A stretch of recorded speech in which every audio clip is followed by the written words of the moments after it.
സ്റ്റോപ്പുമായിട്ട് ഇന്ന് നമുക്കൊപ്പം ഉള്ളത് സുജിചന്ദ്രനാണ്. Good morning mister Sujichandran. Good morning Sethu.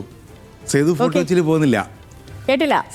Sethu photo വെച്ചിൽ പോകുന്നില്ല അല്ലേ? ഇല്ല, സേതു ഫോട്ടോ വെച്ചിൽ പോകുന്നില്ല. സേതു വൻ പിരിവാണ് പ്രേക്ഷകരെ നടത്തുന്നത് ഇവിടെ ഓഫീസിൽ. വൈകുന്നേരം പടക്കം പൊട്ടിക്കൽ പരിപാടിയൊക്കെയാണ് ഓഫീസിൽ. നമ്മളൊരു വർഷത്തെ അങ്ങ് പറഞ്ഞു വിടല്ലേ, സന്തോഷത്തോടെ പറഞ്ഞു വിടണം സുജിചന്ദ്രൻ. എന്നിട്ട് വേണമല്ലേ നമുക്ക് സന്തോഷത്തോടെ മറ്റൊരു വർഷത്തെ വരവേൽക്കാൻ. സേതു ഫോട്ടോ വെച്ചിട്ടില്ല. അപ്പോൾ 2025 അവസാനത്തെ പ്രസ് സ്റ്റോപ്പ് പുതുവർഷ വാർത്തയിൽ നിന്ന് തന്നെ തുടങ്ങാം. ഫോട്ടോ കൊച്ചിയിൽ സേതു പോയില്ലെങ്കിലും കളറാണ് കാർണിവൽ, വെളി മൈതാനത്തും പഞ്ഞി, സുരക്ഷ ഒരുക്കി 4200 പോലീസുകാർ എന്നൊക്കെ തന്നെ മനോരമയിൽ ഉണ്ട്. ഒപ്പം 2026 സുസ്വാഗതം. കലണ്ടറിൻ്റെ അവസാന താളിനപ്പുറം ഓർമ്മകളുടെ കുളിരും ഒത്തുചേരലിൻ്റെ ഊഷ്മളതയുമാണ് ഡിസംബർ. നേർത്ത തണുപ്പിൻ്റെ മേലാപ്പിന് കീഴെ നക്ഷത്ര വിളക്കുകളുടെ തിളക്കം ലോകത്തെ ആകെ ഒരു പുഞ്ചിരിയിൽ കോർത്തിണക്കുന്നു എന്ന് തുടങ്ങി 2026 മധുരമായ വാക്കുകളിൽ മനോരമ സുസ്വാഗതമേകുന്നു. ഫോർട്ട് കൊച്ചി വെളി ഗ്രൗണ്ടിൽ ഗാലാഡി ഫോർട്ട് കൊച്ചിയുടെ നേതൃത്വത്തിൽ സ്ഥാപിച്ച പാപ്പാഞ്ഞിയുടെ ചിത്രം. ഫോർട്ട് കൊച്ചി പരേഡ് ഗ്രൗണ്ടിലെ പാപ്പാഞ്ഞിയെ കാണാം. വെളി മൈതാനത്തും പാപ്പാഞ്ഞിയുണ്ട്. മലയാറ്റൂർ നക്ഷത്ര തടാകത്തിലെ പാപ്പാഞ്ഞിയുടെ ചിത്രം. വെളി മൈതാനത്തിലെ അലങ്കരിച്ച കൂറ്റൻ വെളിച്ച നക്ഷത്ര മരം എന്നിങ്ങനെ നക്ഷത്രപ്രഭയിൽ മുങ്ങി നിൽക്കുന്ന കേരളത്തിൻ്റെ വിവിധ ഭാഗങ്ങളെ വിശാലമായി പല ചിത്രങ്ങളിലൂടെ മലയാള മനോരമയിൽ കാണിച്ചു തരുന്നു. അങ്ങനെ സുസ്വാഗതം 2026 എന്ന വാർത്ത ഉൾപേജിലുണ്ട്. മുൻപേജിലേക്ക് വന്നാൽ ചോദ്യമുനയിൽ കടകംപള്ളിയും എന്നാണ് ആദ്യത്തെ വാർത്ത. ഇന്നലെ കടകംപള്ളിയെ SIT ചോദ്യം ചെയ്ത വാർത്ത പുറത്തു വന്നതാണ് ആ വാർത്ത. നേരത്തെയാണ് ചോദ്യം ചെയ്ത വാർത്ത ഇന്നലെയാണ് പുറത്തു വന്നത്. ശബരിമല സ്വർണ്ണ കവർച്ച അന്വേഷണം നേരിട്ട് സർക്കാരിലേക്ക് എന്നാണ് പറയുന്നത്. 3 ദിവസം മുമ്പ് നടന്ന ചോദ്യം ചെയ്യൽ രഹസ്യമാക്കി വെച്ചു എന്ന് മനോരമ പറയുന്നു.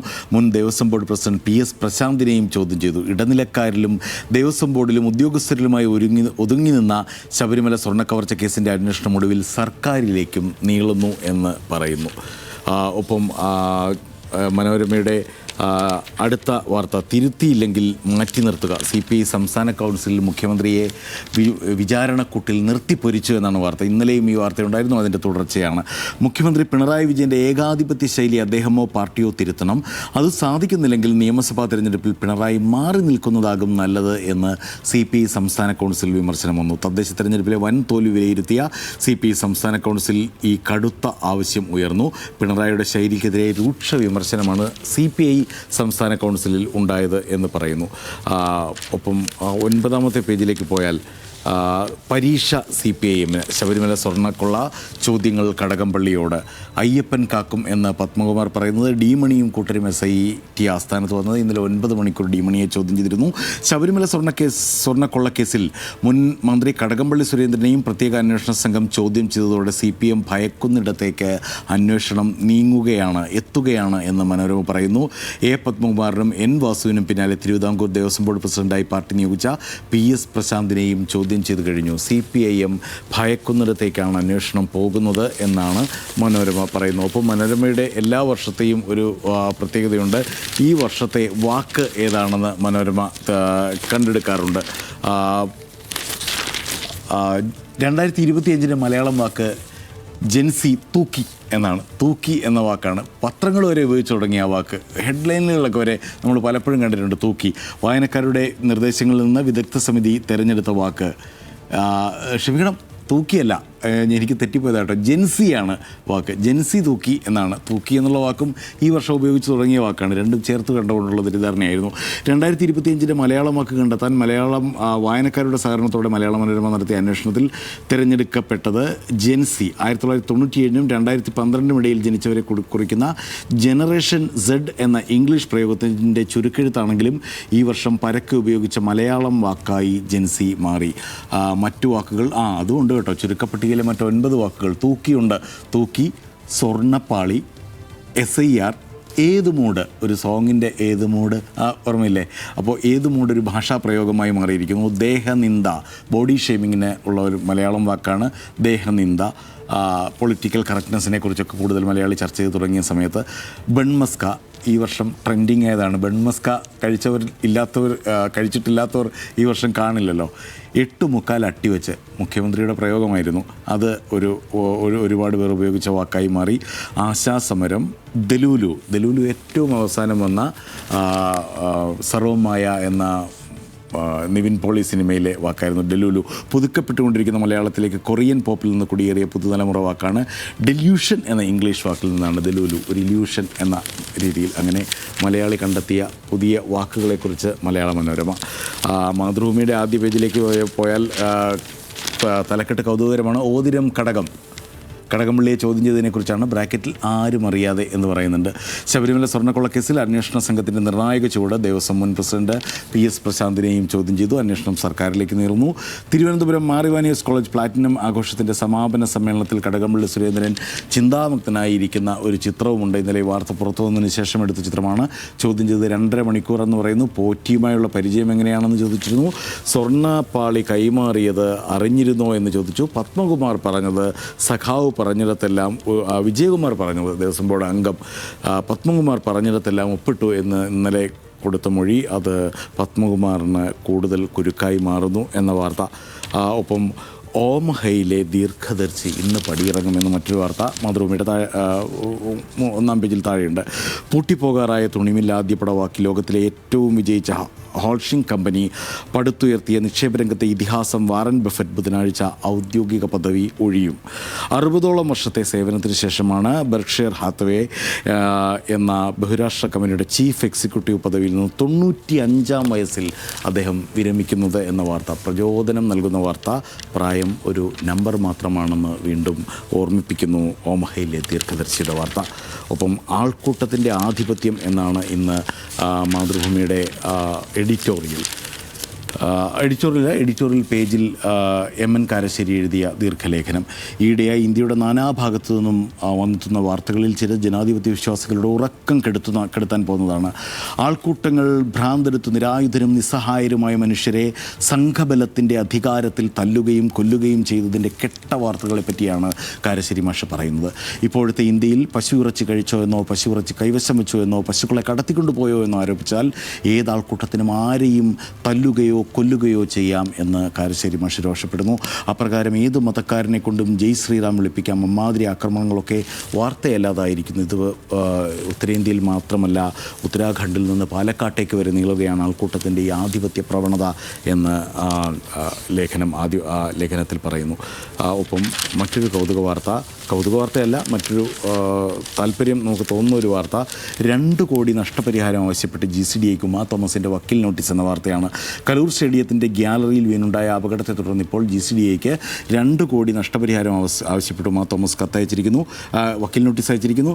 കഴിഞ്ഞ വർഷം ഡിസംബർ 29-ന് കലൂർ ജവഹർലാൽ നെഹ്റു ഇൻ്റർനാഷണൽ സ്റ്റേഡിയത്തിൻ്റെ ഗ്യാലറിയിൽ നിന്ന് വീണ് പരിക്കേറ്റ സംഭവത്തിൽ ആണ് ഈ നഷ്ടപരിഹാരം ആവശ്യപ്പെട്ടിരിക്കുന്നത്. GCDAയ്ക്ക് വക്കീൽ നോട്ടീസ് അയച്ചു. നഷ്ടപരിഹാരം നൽകിയില്ലെങ്കിൽ നിയമപരമായ തുടർ നടപടി സ്വീകരിക്കുമെന്ന് ആ കത്തിൽ പറയുന്നു എന്നുള്ള വാർത്ത. ദേശാഭിമാനിയുടെ 1-ാമത്തെ വാർത്ത. ക്രൂഡ് വില കുത്തനെ ഉയർന്നു. കേന്ദ്ര സർക്കാരിനെതിരെ തിരിച്ചു വെക്കുകയാണ്. കഴിഞ്ഞ ദിവസം ഗോവിന്ദ മാഷ് തന്നെ പറഞ്ഞിരുന്നു, കേന്ദ്ര സർക്കാരിനെതിരെ വൻ പ്രചാരണത്തിന് പാർട്ടി CPIM തുടക്കം കുറിച്ചിരിക്കുകയാണ്. അതിൻ്റെ ഭാഗമായി ഇന്നത്തെ പത്രത്തിലെ 1-ാമത്തെ വാർത്ത. ക്രൂഡ് വില കുത്തനെ കുറഞ്ഞു, ഇന്ധനവില കുറയ്ക്കാതെ മോദി സർക്കാർ ജനങ്ങളെ പിഴിയുന്നു എന്നാണ് വാർത്ത. അന്താരാഷ്ട്ര വിപണിയിൽ അസംസ്കൃത എണ്ണയുടെ വില കുത്തനെ ഇടിഞ്ഞിട്ടും പെട്രോളിയം ഉൽപ്പന്നങ്ങളുടെ ആഭ്യന്തര വില, രാജ്യത്തിനുള്ളിലെ വില കുറയ്ക്കാതെ കേന്ദ്ര സർക്കാർ.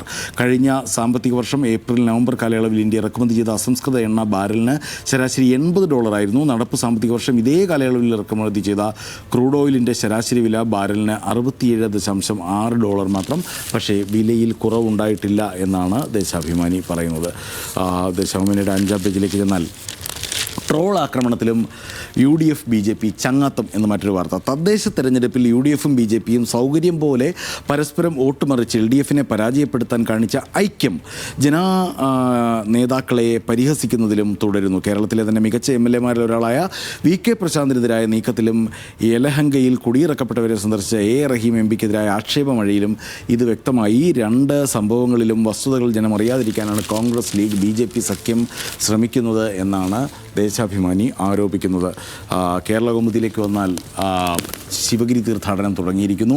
ഇന്നലെ ഉപരാഷ്ട്രപതി തീർത്ഥാടനകാലം ഉദ്ഘാടനം ചെയ്തു. ഗുരുദേവൻ ഭാവിയിലേക്കുള്ള വഴികാട്ടിയെന്ന് ഉപരാഷ്ട്രപതി പറഞ്ഞ വാർത്തയാണ് പ്രധാന വാർത്ത. ആത്മീയതയുടെയും യുക്തിവാദത്തിൻ്റെയും സമന്വയമായ ശ്രീനാരായണ ഗുരു ഭാവിയിലേക്കുള്ള വഴികാട്ടിയാണ്. ലോകം അങ്ങനെയാണ് അദ്ദേഹത്തെ വിലയിരുത്തുന്നതെന്ന് ഉപരാഷ്ട്രപതി CP രാധാകൃഷ്ണൻ പറഞ്ഞു. ഗുരു തൻ്റെ കാലത്ത് മാത്രം ഒതുങ്ങി നിന്ന വിശുദ്ധനല്ല, സമൂഹത്തെ സേവിക്കുകയെന്നത് ആചാരങ്ങളെക്കാൾ വലുതാണെന്നും സഹജീവി സ്നേഹമാണ് ഭക്തിയുടെ പരമമായ രൂപമെന്നും തെളിയിച്ച മഹാത്മാവാണ് നാരായണ ഗുരു എന്ന് ഉപരാഷ്ട്രപതി പറഞ്ഞ കാര്യം ഒന്നാമത്തെ വാർത്തയായി കേരളകൗമുദി നൽകിയിരിക്കുന്നു. കേരളകൗമുദിയുടെ 9-ാം പേജിലേക്ക് പോയാൽ ശബരിമലയിലെ വാർത്ത നേരത്തെ നമ്മൾ പലവട്ടം പറഞ്ഞതുപോലെ വളരെ സ്ഥിരോത്സാഹത്തോടെ കൈകാര്യം ചെയ്യുന്ന പത്രമാണ് കേരളകൗമുദി. ശബരിമല ചോദ്യമുനമ്പിൽ ഉന്നതർ. മണിയെ ഇന്ന് ഈ ഗുരുദേവൻ വാർത്ത ഉള്ളതുകൊണ്ട്, ശിവഗിരി വാർത്ത ഉള്ളതുകൊണ്ട് മാത്രമാണ് അത് ഉൾപേജിലേക്ക് പോയത്. അല്ലെങ്കിൽ തുടർച്ചയായി മുൻപേജിലാണ് ഈ വാർത്ത കേരളകൗമുദിയിൽ വരാറ്. മണിയെയും കൂട്ടാളികളെയും ചോദ്യം ചെയ്ത് 9 മണിക്കൂർ. ആരുടെ ബിനാമിയാണ് ഇയാൾ? 3 പ്രതികളെ ഒന്നിച്ചിരുത്തി ചോദ്യം ചെയ്യാൻ SIT തയ്യാറെടുക്കുന്നു. പത്മകുമാറിൻ്റെ റിമാൻഡ് നീട്ടിയതിന് പല തലക്കെട്ടുകളിലായിട്ട് അന്വേഷണം തണുത്തെന്ന ആരോപണം ഹൈക്കോടതി പറയുന്നു. മിനിറ്റ്സിൽ ഒപ്പിട്ടത് പത്മകുമാർ പറഞ്ഞിട്ടെന്ന് വിജയകുമാർ. SITയിലേക്ക് 2 CIമാർ കൂടി വരുന്നു. എല്ലാം അയ്യപ്പൻ നോക്കിക്കോളും എന്ന് ഇതിനിടെ പത്മകുമാർ പറഞ്ഞത്. ഇതൊക്കെ കൂടി ചേർത്തിട്ടാണ്. വീക്ഷണം എടുത്താൽ CPIഎമ്മിൻ്റെ കടകം പാളി എന്നാണ് അവരുടെ ഹെഡ്ലൈൻ. ഇന്നലെ സ്വർണം കട്ടതാരപ്പ സഖാക്കളാണ് അയ്യപ്പ എന്ന പാരഡി ഗാനമായിരുന്നു വീക്ഷണത്തിൻ്റെ ഹെഡ്ലൈൻ. ഇന്ന് CPIഎമ്മിൻ്റെ കടകം പാളി എന്ന പരിഹാസവും വിമർശനവും ഒക്കെ കൂടി ഉന്നയിക്കുന്ന ഹെഡ്ലൈനാണ് വന്നിരിക്കുന്നത്. ശബരിമല സ്വർണ്ണക്കൊള്ള അന്വേഷണം മുൻ മന്ത്രിയിലേക്ക് നീങ്ങുന്നു. കടകംപള്ളി സുരേന്ദ്രനെ SIT ചോദ്യം ചെയ്തു. നമുക്കറിയാവുന്ന വാർത്ത. കൊണ്ടുപോയി കൊല്ലിച്ചതും നീയേ പത്മ, നീയേ ചാപ്പ എന്നുള്ള ആ ചൊല്ലിനെ കടകംപള്ളിയെ കുരുക്കിയത് പത്മകുമാറിൻ്റെ മൊഴിയാണെന്നും വീക്ഷണത്തിൽ പറയുന്നു. മംഗളത്തിലേക്ക് വന്നാൽ മംഗളത്തിൻ്റെ ഈ വാർത്തകളൊക്കെ തന്നെയാണ്. ഈ അവരുടെ വനിതാ ശക്തി വലിയ പരിപാടിയുടെ വാർത്തയാണ് കൂടുതൽ പേജുകളും. ഈ സ്ത്രീ ശക്തിയെക്കുറിച്ച് മംഗളം നടത്തിയ ഒരു പരിപാടിയുടെ വിശദാംശങ്ങളാണ് മുൻപേജുകളിലൊക്കെ ഉള്ളത്. ഉള്ളിലേക്ക് പോയാൽ 7-ാം പേജിൽ ജയസൂര്യ വാങ്ങിയത് തട്ടിപ്പ് വേണമോ എന്നൊരു വാർത്തയുണ്ട്. സേവ് ബോക്സ് ആപ്പ് നിക്ഷേപ തട്ടിപ്പിനെ കുറിച്ച് വാർത്തകൾ വരുന്നുണ്ടല്ലോ. ഇപ്പോൾ ED വീണ്ടും ഒരുപക്ഷെ നടൻ ജയസൂര്യയെ ചോദ്യം ചെയ്തേക്കും. നടൻ ജയസൂര്യ എൻഫോഴ്സ്മെൻറ്റ് ഡയറക്ടറേറ്റ് വീണ്ടും ചോദ്യം ചെയ്തേക്കും. സേവ് ബോക്സ് നിക്ഷേപ തട്ടിപ്പുമായി ബന്ധപ്പെട്ടാണ് ജയസൂര്യ കഴിഞ്ഞ ദിവസം ചോദ്യം ചെയ്തത്. സ്ഥാപനത്തിൽ നിന്ന് ജയസൂര്യ കൈപ്പറ്റിയത് തട്ടിപ്പിൽ നിന്നുള്ള പണമാണെന്ന നിഗമനത്തെ തുടർന്നാണ് ഈ ചോദ്യം ചെയ്യൽ എന്ന് പറയുന്നു. ഇനിയിപ്പോൾ മാധ്യമത്തിലേക്ക് നമ്മൾ വരികയാണെങ്കിൽ മാധ്യമത്തിൻ്റെ 5-ാം പേജിൽ ഈ പ്രധാന വാർത്തകളൊക്കെ ഉണ്ട് കേട്ടോ. ശബരിമല വാർത്തയും കടകംപള്ളിയെ ചോദ്യം ചെയ്തതും ഒക്കെ മുമ്പിലുണ്ട്. പക്ഷേ 5-ാം പേജിലേക്ക് പോകുകയാണെങ്കിൽ TP വധക്കേസിലെ എല്ലാ പരോളുകളും അന്വേഷിക്കണമെന്ന് ഹൈക്കോടതി പറഞ്ഞ വാർത്ത. 12-ാം പ്രതി ജ്യോതി ബാബുവിൻ്റെ പരോളപേക്ഷ തള്ളി. TP ചന്ദ്രശേഖരൻ വധക്കേസ് പ്രതികൾക്ക് ലഭിച്ച എല്ലാ പരോളിനെക്കുറിച്ചും അന്വേഷിക്കേണ്ടതുണ്ടെന്ന് ഹൈക്കോടതി. ഈ കേസിലെ പ്രതികൾക്ക് മാത്രം എന്താണ് പ്രത്യേകതയെന്നും ജസ്റ്റിസ് ജോബിൻ സെബാസ്റ്റ്യൻ ചോദിച്ച വാർത്ത. ഭർത്താവിന് 10 ദിവസത്തെ അടിയന്തര പരോൾ അനുവദിക്കണമെന്നാവശ്യപ്പെട്ട് TP വധക്കേസിൽ ഹൈക്കോടതിയെ സമീപിച്ച 12-ാം പ്രതി ജ്യോതി ബാബുവിൻ്റെ ഭാര്യ PG സ്മിത നൽകിയ ഹർജി പരിഗണിക്കവെയാണ് കോടതി വലിയ വിമർശനം ഉന്നയിച്ചത് എന്നുള്ള വാർത്തയാണ് അതിലുള്ളത്. ഒപ്പം ജന്മഭൂമിയിലേക്ക് വരികയാണെങ്കിൽ ശിവഗിരി തീർത്ഥാടനത്തിനും ചില തുടക്കം എന്നൊക്കെ മട്ടിൽ മുമ്പിലുണ്ട്. സ്വർണ്ണക്കൊള്ള അന്വേഷണം ശരിയായ രീതിയിലല്ല എന്ന് ഹൈക്കോടതി നിരീക്ഷിച്ച വാർത്ത. ചന്ദ്രികയിലാണെങ്കിൽ ചോദ്യമുനയിൽ കടകംപള്ളി. സുപ്രഭാതത്തിൽ അതേ ഹെഡ്ലൈൻ തന്നെയാണ്. ചോദ്യമുനമ്പിൽ കടകംപള്ളി. സിറാജിലും നിർണായക ഘട്ടത്തിലേക്ക് സ്വർണ്ണക്കൊള്ള അന്വേഷണം നീങ്ങുന്നു എന്ന വാർത്ത ഇന്നുണ്ട്. സേതു. ഓക്കെ ശിവചന്ദ്രൻ, ശരി. അപ്പോൾ പത്രവാർത്തകളൊക്കെ അറിഞ്ഞു. എന്താണ് ന്യൂ ഇയർ ആയിട്ട് പരിപാടി? ന്യൂ ഇയർ ആയിട്ട് നമ്മൾ ഒന്നിച്ച് ഓഫീസിലിരിക്കും. നമ്മൾ ഒന്നിച്ച് ഓഫീസിന്റെ അങ്കണത്തിൽ പടക്കം പൊട്ടിക്കും. വൈകുന്നേരം പിരിവെന്തായി സേതു? പിരിവൻ ശിവചന്ദ്രൻ അല്ലേ?